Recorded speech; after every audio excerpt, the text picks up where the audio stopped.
over here, and wherever you are, I would like for you to right-click and go New and make a folder, and you can call that folder whatever you want to. Right-click, New, Folder. And I'm going to call it KK New Hampshire. Kids, not kids, whoever you are. We're going to do two things that is nothing but setting up the structure. So I want you, and look at number 1, it says create a file geodatabase. I want you to right click, I want you to go to New. You see where it says File Geodatabase? I'm going to do it again. I want you to right click, New, Yep. File Geodatabase, not personal, Okay. do a file one. And I want you to call, I'm going to call mine New Hampshire Wi-Fi. You can call it whatever you want.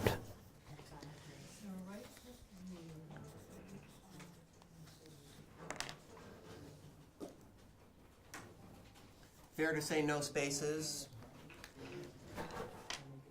When you set up your folder, your geodatabase, make sure there's no spaces in the file names. ArcGIS does not like spaces. Truncate it, underscore, or dash.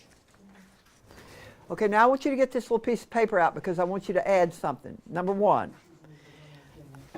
it says create a geodatabase. I want you to put file in there. I want you to create a file geodatabase. And I want you to draw that symbol. See, look at this. See this? That's the geodatabase symbol. Slow down a second. Yeah. We've got a couple people who need to get caught up over here. File new, your folder. Looks like a can. Yes, And this is that's exactly how they describe it. cylinder. Where would we add geodatabase? Right click. Did you say When you right click on that folder you made, It was a file. You drew the little icon. Now, I want you to also write down what was the command you used to get to that. Right click. I want you to put down right click. So we've right clicked and we've made a file geodatabase, and I've had you draw that little cylinder, and all that little cylinder is all right, this is where we're going to put all our data. This is the container. Okay. The next thing we're going to do, within that, we're going to right click on that geodatabase.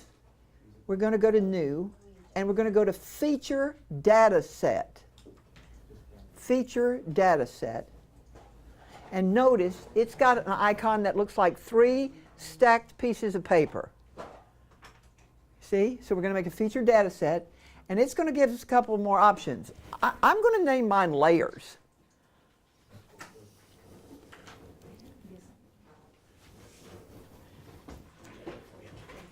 And I'm going to click Next. And here's the thing about the feature data set. It wants you to put a projection on it. And when you put this projection on it, it is not going to let you put something in there unless it changes it to this projection. And this is what makes these feature data sets really nice.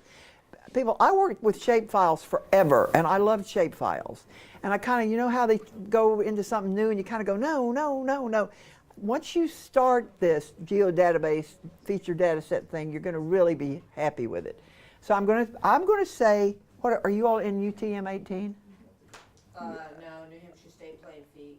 Okay, so we're going to go projected coordinate system. We're going to go state plane. It may be for most of them right under favorites. I'm going to go Intel feet. And I'm going to pick where am I? New Hampshire. What are we? New Hampshire. Is it not international feet or that? No, It's feet, not but it's yeah, I picked the wrong one. Let me go back. try U.S. feet, not international. Yeah, I don't know what I did that. State plane. State plane, U.S. feet, the top. There we go. Yeah, there you go, that one. Great. Okay.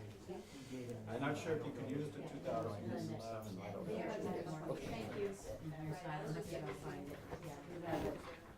New Hampshire, there we go. Yeah. I called mine New Hampshire Wi-Fi. I'm not going to put any vertical coordinate system on it.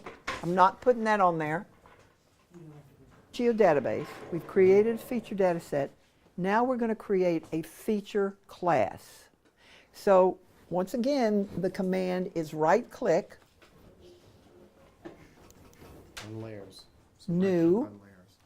and you see where it says feature class? Okay, now, this one has a lot of options, and let's talk about this. Okay, so guys, let's talk a minute here because I want to talk to you about designing your database. Hands down, hardest thing. Okay, the kids will say, okay, I'm going to collect data on coniferous trees, and they'll go out, and I mean, they'll go coniferous, and then they'll have hemlock. I mean, it's just, you have to figure out what you want the pull-down menus to be before you design it. Now, according to Esri and according to the documentation, once you put these domains on there, you should be able to remove them. I have had no success in my entire life in removing them. If you screw it up once, I just delete the whole thing and start again. I mean, you know, they say you can do it, but it never works for me. So the rule of thumb here is get it right the first time or you're going to have to do the whole thing again. Now, I have actually designed a data set down here. And I want this feature class to be named Wi-Fi. And then I want 3 field names, but I'm actually going to add one. Let's put date in there because I think I can get that little calendar to come up. So let's put date in there. So we want phone, we want the network, and we want how many bars. So that's what we want our field names to be. Anytime you're doing letters, it's going to be a text field. With bars, I have short integer. Now that's a whole number. If you want it to be a decimal, it's going to be a float or a double. If you want to put decimals in, then you have to pick a float or a double. And then if you look at this, I have my domain name match my field name. Now people don't do this. I do this because I can't remember it unless I have them both be the same. So I have them be the same, and then over there you see the drop-down menus I want to appear. I want it to say iPhone, Android, Samsung, T-Mobile, other, and I want it to say public or login, and that's what I want it to be. And if you're going to have your kids do this, I would give them an Excel spreadsheet, and I would say, you design this before we start. Yeah. Right, because They will screw up otherwise. well, I screw up, and once you do, you have to go through the whole thing again. I mean, there's no, okay, so I want the name of this to be Wi-Fi, and the alias, I'm just going to put Wi-Fi coverage. And then right here, you get to pick the vector. I'm going to pick a point.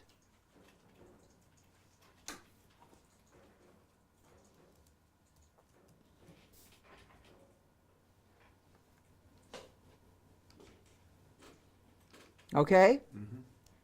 Now, the next one, I take the defaults on. So I said yes. And here's where the magic happens. Here's where you actually design your database. So I said to you, I want this first one actually, I want this to be date. And over here at this little pull-down menu, I want you to pick date.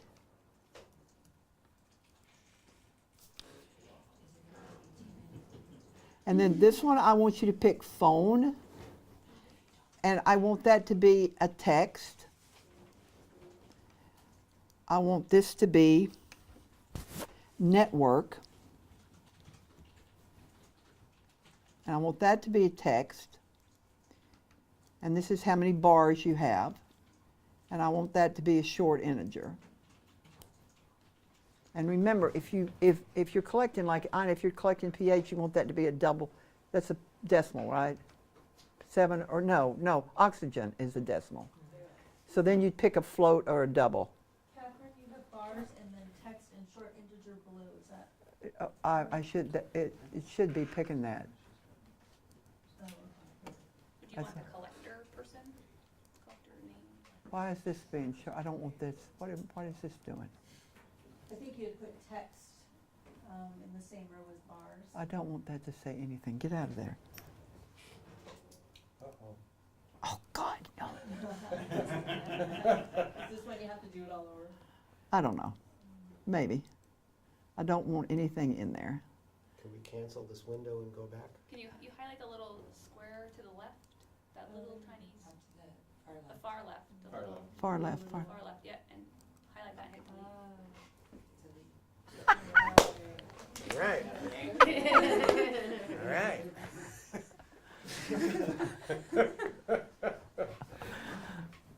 Okay, are we pretty good with this? Okay, so now I want us to say okay to it. And look, it puts it over here in your table of contents. Now let's talk about this right now. You can absolutely, you can publish this, you can send it into the cloud right now, and you're going to be absolutely fine. You can type in it, you can type 50 characters in each one of those text fields, you can write bars, you're absolutely fine. What do you not have?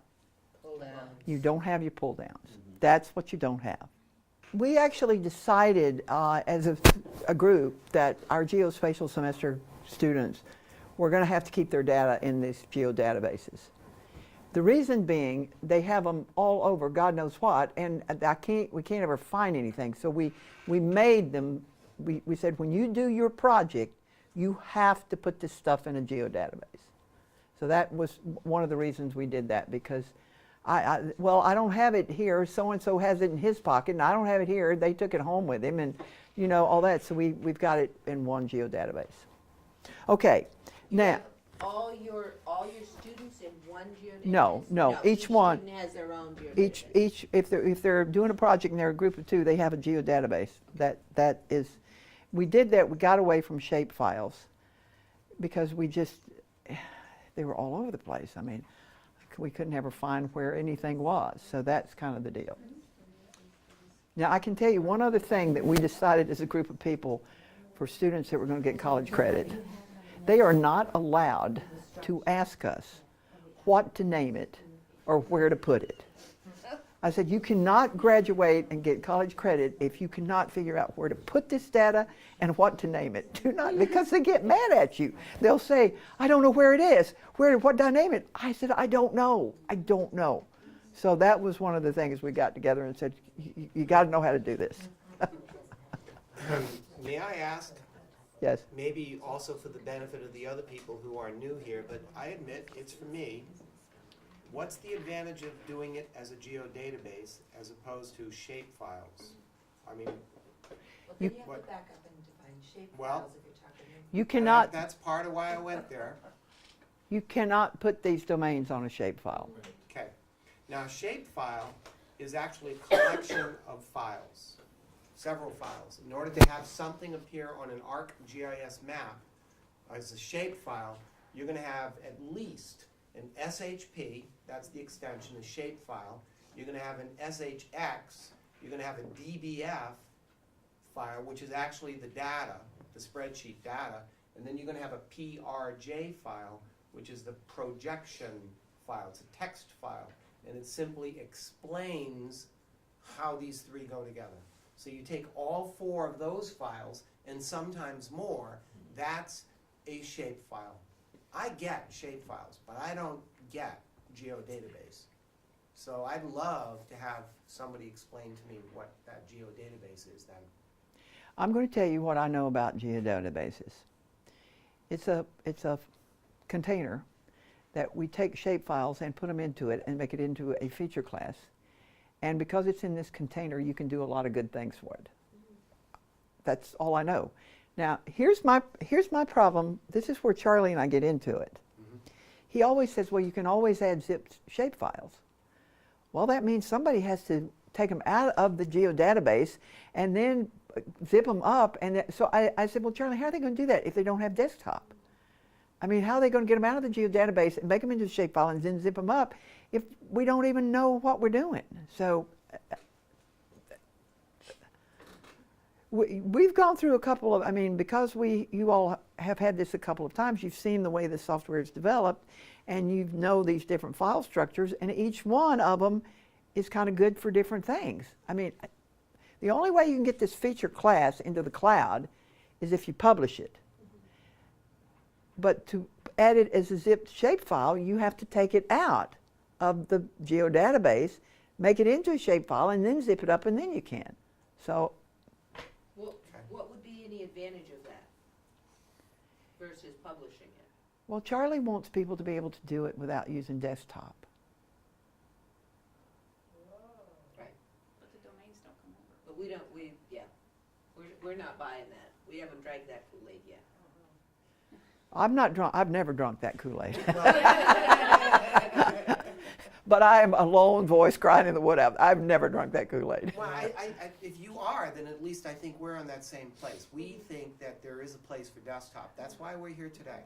So, Well, I have to tell you, I told you that meeting, if you're going to get a group of teachers together and they're going to do something, I personally think it is a really good thing if one person has some experience in desktop, because if nobody has any experience in desktop, I think it's a hard sell. Yeah.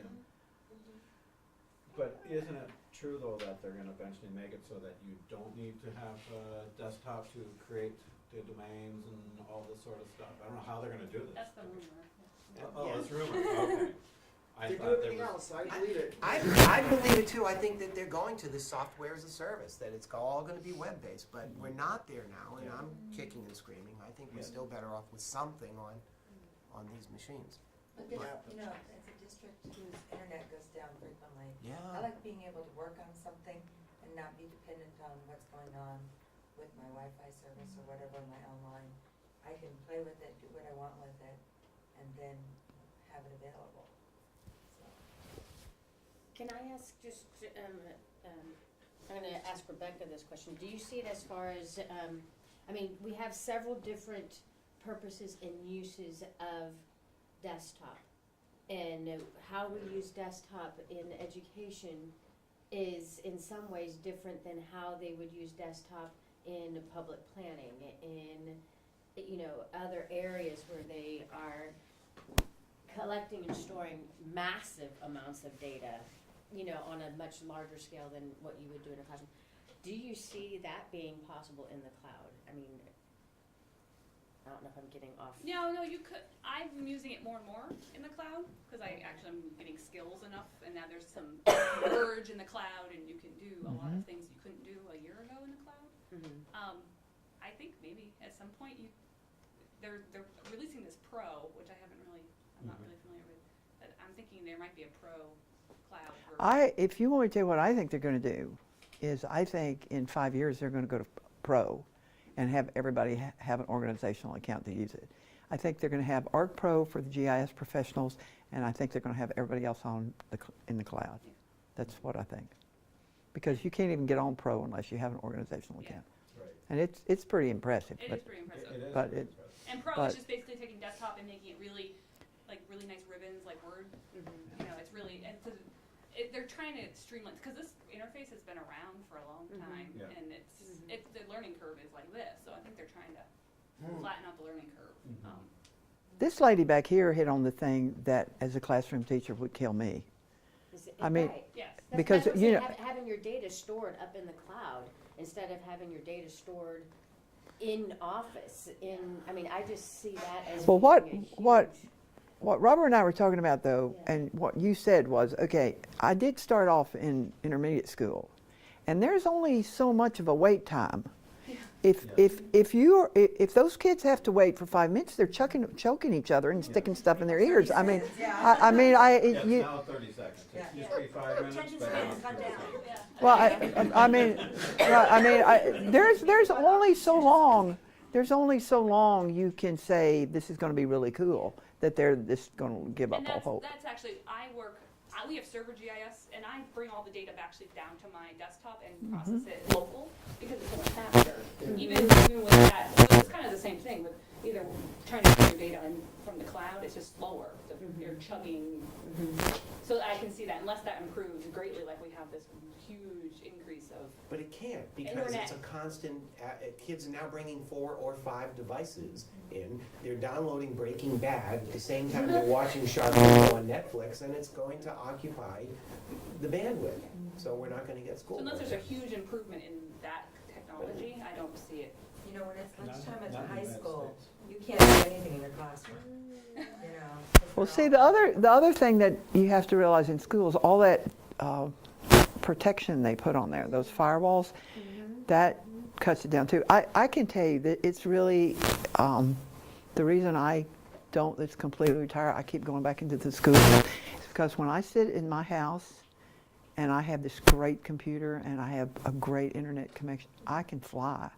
And when I go in a classroom and you see what people actually deal with, Yes. then it's two different things. So, I mean, Yeah. And accordingly. I mean, it's not that, they say, well, this will all work. Well, it will, what, an hour and a half? I mean, I don't, the wait times, That's what it is in my classroom. It's 5 minutes for the computer to start up, 5 minutes to log on, 5 minutes to start up a web browser before I can do anything online. And the computers in my classroom now will not even run desktop. I have to go upstairs to a lab to run Well. desktop. And it's still so slow that the kids are frustrated with it. I mean, I understand that. And in 2 of my districts, they've let the kids bring their own devices. And I kid you not, the devices that the kids bring in when they bring in their laptop, they're so much faster than the school computers. It's unbelievable. I will say, give me your laptop, and I'll work off of their laptop instead of the school computers because it's so much faster. But not all the kids are bringing the. No, and that's no. the problem. That's the problem. Yeah, yeah. You can't depend on that either. So, Because that would mean that they have to be engaged in school. It can mean that you flip what you're doing in the class too, so you have them doing this stuff more outside where they have better access at their house than they do in the building. But that's assuming all kids have access outside. Right. It's not 100%, it's not 100%. Yeah, I mean, that's, and you have different districts with different students that have different, Yeah, I mean, Well, I would say half of my we have enough students don't even have internet people access. who do, but Right, it's still. yeah. Yeah, 5 of my environmental Oh, yeah. students, only internet access is via their phone. Then some of them don't have computers at home. It's oh, just- yeah, that's it. I will tell you one more thing. We're going to get back to this because Bob and I talked about this. Esri's pushing this big platform thing. You're on desktop, you're in the cloud, you're on mobile. If you leave out desktop, you have left out a third of it.